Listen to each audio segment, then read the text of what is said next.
taking a peek at the infotainment system inside of the Jeep Compass. This is the smaller 8.4-inch version. There is a larger 10.1-inch instead. The functionality between them is pretty much identical, but the larger 10.1-inch has the option for factory navigation, whereas this one doesn't. But let's dive in. I'll show you everything that you need to know. The first thing, along the very top, you have a little button there that you can push in order to adjust the climate, and then you can also toggle on the driver's heated seat if you'd like to. And then if you had ventilated seats in yours, if you had a heated steering wheel, etc., you'd have additional options there. If your audio is muted, you'd also be able to see whether or not the audio is muted there. And there's a button just down the middle in order to be able to mute audio. So when it's muted versus unmuted, there's the volume rocker down the middle, but you can also push that button in order to turn the screen off. But that fully turns the screen off, gets rid of the functionality there. You can also toggle the screen off along the bottom right-hand side as well. So you've essentially put it into a little sleep mode instead. Then you've got your time along the very top, and you can swipe down in order to get to a quick launch tray. You can hit the little gear icon there as well if you wanted to be able to adjust your clock settings.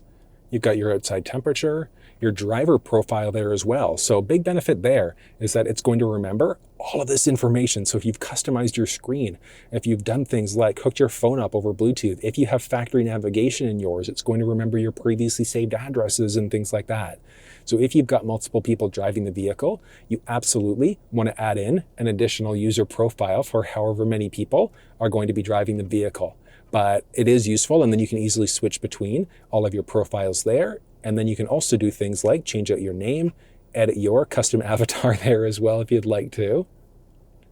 Kind of neat. You can change out all of your different preferences. You can delete the profile from the vehicle, etc. So again, very useful if you've got multiple people driving. If there are notifications available in the vehicle, and then you've got your passenger side control there too.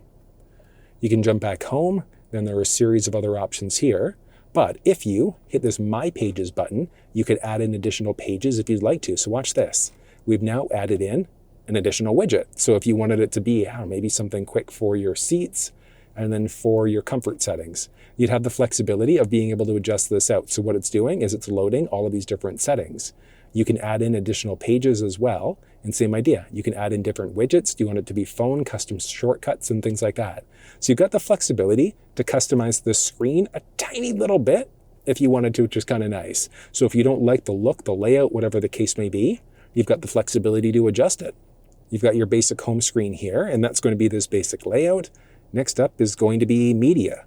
Along top of media, you've got sources. So whether that's FM, AM radio, SiriusXM, phone, if you had a USB stick with MP3s, that would show up. And then you've also got the flexibility of being able to do a drag and drop. So let's say if you love listening to AM radio instead of FM, you can do that. So you're just dragging and dropping, replacing any of these four. So if you wanted to customize the layout of this quick launch tray, you'd have the flexibility to be able to do it, and that locks into place on different screens. I've got USB selected here, but if you had AM, FM, or SiriusXM, etc. set up, you could see it there. You can easily tune to stations if you want to, and then just button push in order to tune. And then you could look at all presets. But if you wanted to save a preset, once you've tuned to the station, you're just going to push and hold. You heard that chime in order to save, and it's a mix of AM, FM, or SiriusXM. You can hit all presets to see all of the available preset pages, and you can add in a boatload of additional preset pages as well. So it's just going to be a matter of personal preference. How many stations do you tend to listen to with a mix of AM, FM, or SiriusXM? You can tune to different stations this way if you'd like to. You can hop in here to SiriusXM. Same idea with options for notifications for either the artist or the song. So if Bobby Brown plays on any SiriusXM station or My Prerogative plays on any station, you can get a notification giving you a heads up that that song is now playing.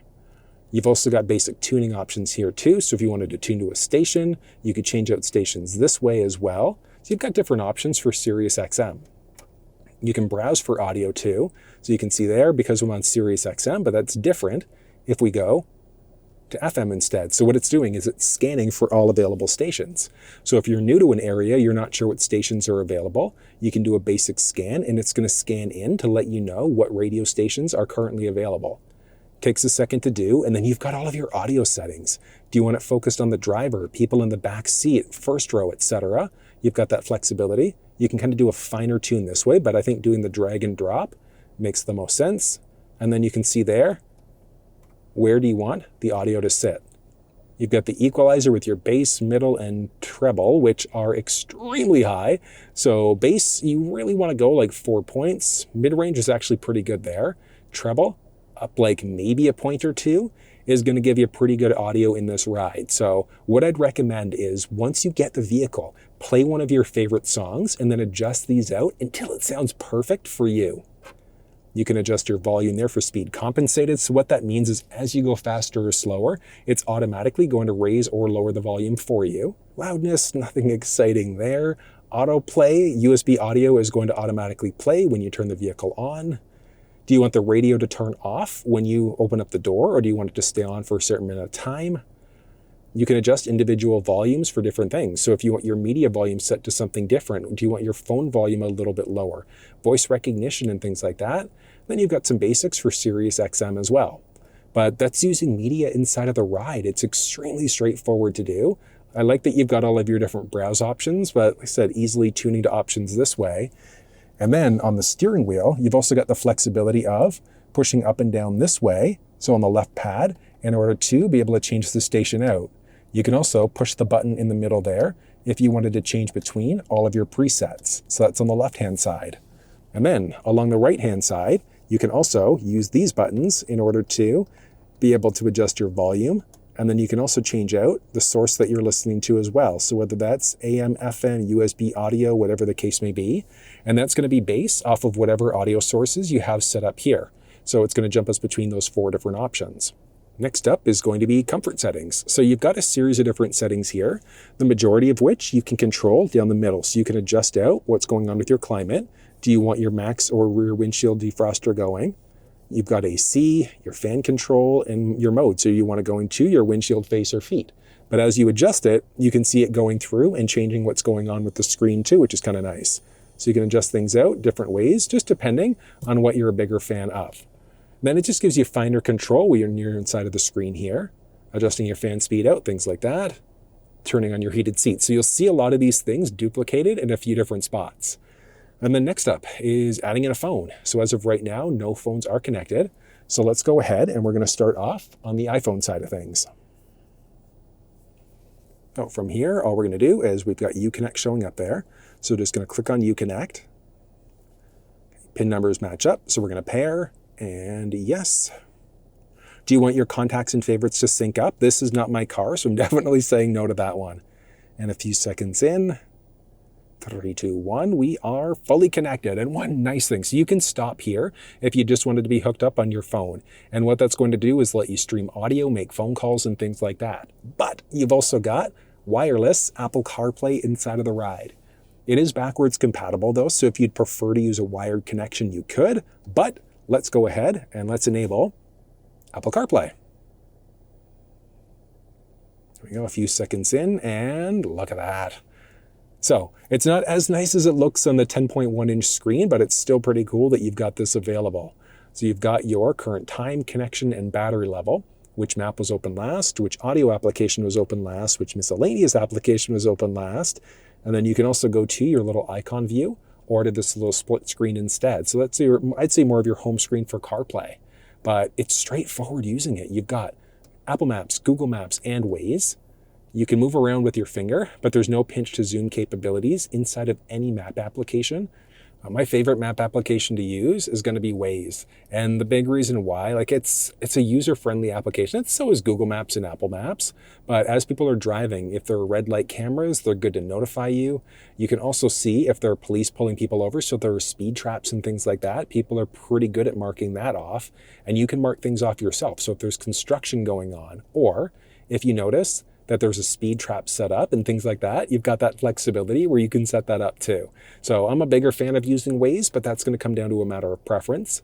One thing to point out is that Apple CarPlay, you can't watch videos on it. So it's strictly going to be audio. So Hoopla is a library app, Live One's a radio app. You can listen to YouTube music and things like that as well. You just can't watch video through the screen. You can jump back to the home screen here, but if you jump out of CarPlay at all, along the very bottom, you can just button push in order to jump back into CarPlay that way. And then you've got the flexibility of customizing the layout here. So on your phone, you're going to go to your settings, jump into General, and then into CarPlay, and then you've got uConnect. You can turn it off, you can customize or forget. But if you're running into problems, like let's say if CarPlay is not even connecting, check down in the description of this video. I've put together a little walkthrough with some common CarPlay fixes that you can try. But what we want to do here is customize. You're going to drag the little hamburger icon in order to set up the icon view that you'd like. So if you wanted to customize the layout, you could. Anything with a minus next to it, you can actually remove it from the screen as well if you didn't want it. And then it saves it along the bottom of the phone. So if you wanted to add them back in, you can easily do that. But if you've played around with the layout too much and you don't like what you've done, on your phone you can hit reset, in order to bring you back to the factory default layout there instead. You can hit the CarPlay button there in order to launch into your phone manager or the device manager. If we go to the device manager, you can see that I'm hooked up over CarPlay. So if you wanted to disconnect from CarPlay and just use your phone for phone calls, you've got that flexibility instead. So I know that's a little bit of info there, but that's how you set up Apple devices inside of the Jeep Compass. Setting up an Android device is the exact same process. So let's say if you weren't on this screen, what you do is hop into your phone. I'm connected to the iPhone right now, so all we want to do is just add in a new device. And then on the Android, we're just looking for uConnect. There we go. PIN numbers match up, so we're going to hit OK. Oh, and then yes, on the screen, can't forget that. Allow access to contacts and messages. This is not my car, so I'm saying no to that one. But again, if this is yours, you could set it up if you'd like. And then you've also got wireless Android Auto, but same idea, backwards compatible. So if you wanted to use wireless, you could. If you wanted to go wired, you've got that flexibility instead. And it's going to take just a second here. And 3, 2, and we are fully connected. So you've got your little split screen here to start. You've got your icon view. So if you wanted to go down icon view, back to your home screen view, you've got your assistant that way as well. You've got Google Maps here too. But one cool thing, you hit the Google Maps button and it gives you full screen with full pinch to zoom capabilities. And that's one thing that I love about Google Maps or Android Auto in general is that it's full screen. Similar to what we saw on the iPhone side of things, you've got route options. You can avoid different things on the route as well if you'd like to. There's a quick launch tray along the very bottom, along with your current battery level, connection level, and time as well. Now, on the icon side of things, if you've got Waze installed on your Android device, but Waze is not showing up, check down in the description of this video. I've put together a little walkthrough explaining how you can get Waze onto your Android device if it's not working. It's a pretty straightforward process. And then on your phone, you've got the option of customizing some things. So you're going to search for Android Auto, and you're going to go into Android Auto settings. And when you do that, you're just going to customize your launcher, and then you can see all of the icons here. Anything with a check mark next to it, you can remove it. You can add things in as well if you'd like to. And then from here, you can also hit the hamburger icon if you wanted to adjust things out. So if you wanted to drag and drop, you could. But it's not dynamic the same way it was on the iPhone side of things. So any changes that you want to have it come into effect, all you need to do is go into your device manager. You're going to disconnect from Android Auto. You're going to reconnect to Android Auto. There we go. And Android Auto, let's launch in and go to your icon view. And the changes that we've made have now come into effect. So it's that easy customizing the screen. And then if you go back into your device manager, you've got both phones. So you can either be connected to Android Auto or Apple CarPlay, not both. But one cool thing that you could do is you can be hooked up to one phone for phone calls, and then you can also do one phone for media. You can kind of do a little mix and match here, which is kind of nice. You can hit the little gear icon here to make it a favorite device if you want to. You could enter Do Not Disturb mode, charging only modes, enable, disable Android Auto, or you can fully delete the devices instead. Phone's deleted. Same idea on the iPhone side of things, and then you just go delete and yes. And 3, 2, 1. We have now fully disconnected both phones from the vehicle. And it's that easy setting up Android and iPhone devices inside of the Jeep Compass. And from here, hopping into vehicle. You've got a series of different controls and then settings as well. So controls, you'd have a boatload of other options if you were in one of the higher trim levels. I love how clear that backup camera is inside of this ride. You can hit the little plus button there in order to zoom in for a hitch view, turn the screen off, button press to turn it back on, with some additional settings with a bunch of different options. So this is for your specific profile. You can change out your language. So do you want to be in either English, French, or Spanish? You can change out your display mode to either auto or manual. So with an auto mode, the vehicle is going to determine how bright the screen is just based off of how bright it is outside. And you'll notice there, we've also got the option of adjusting for daytime, nighttime mode, whatever the case may be. You can set a theme, very subtle changes. Hold on, let's see if you can even notice. Yeah, so you can see the background there slightly changes out. So you've got that available. You can't really customize it outside of that. You've also got your measurement units. So you'd be able to change out between either kilometers or miles instead. Now, inside of this version of the compass, it is going to be a traditional tachometer speedometer, but you've got your digital speed in the middle. So you've got the flexibility of adjusting that digital speed out one way or the other. You can change out your fuel consumption levels as well. So if you're going cross-border, change out your tire pressure, and then also adjust out whether you're in Celsius or Fahrenheit instead. There's a beep that we're getting here. So if you wanted to get rid of that beep, you could. And you can change out your format. Do you want to be in 12 versus 24-hour mode? There's radio delays. Do you want your radio to turn off when you open up the door?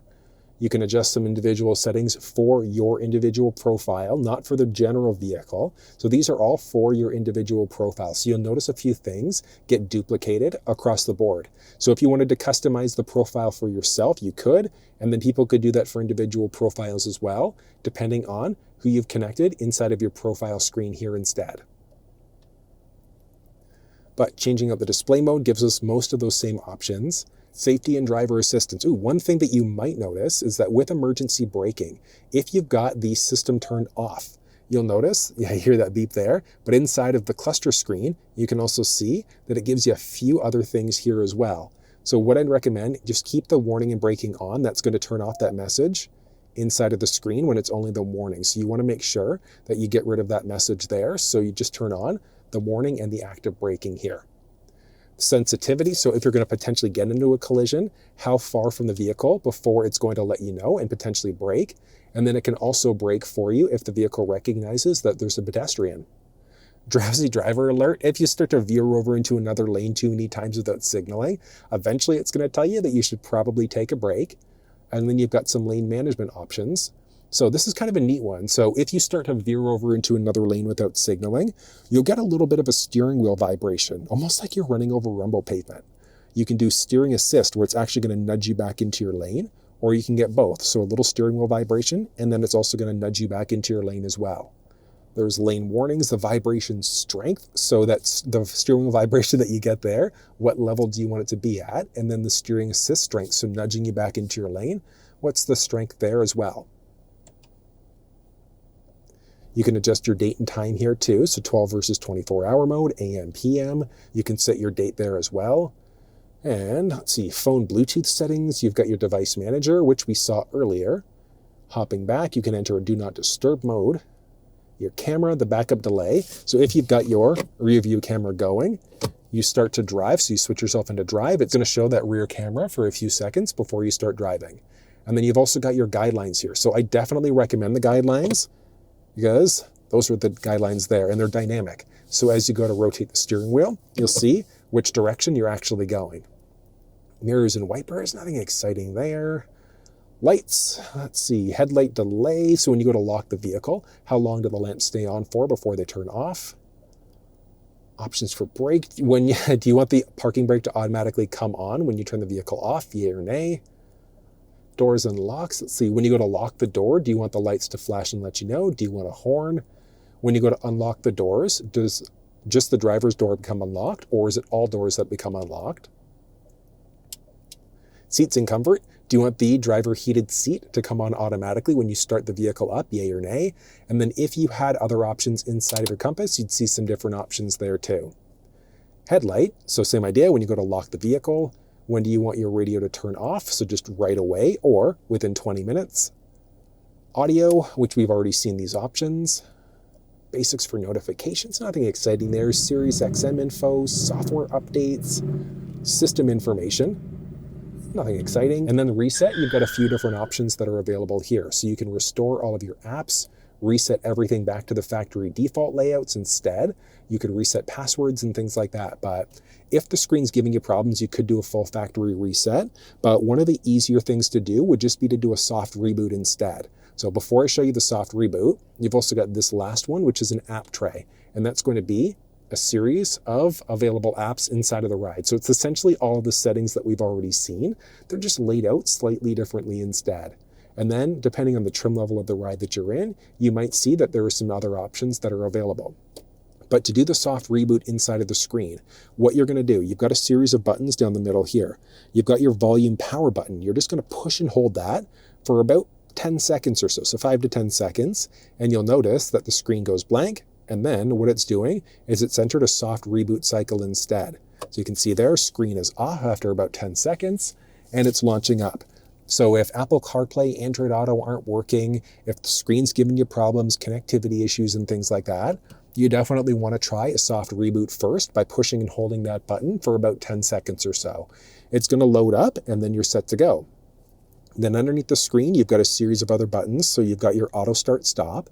That's the one where if you come down to a complete stop, it might turn the engine off for a few seconds. You've got your traction control on or off, and then that lane keeping system, whether or not that's enabled, with your four-way blinkers as well. So I know that that is a lot of information, but that's everything that you need to know about the 8.4-inch infotainment system inside of the Jeep Compass.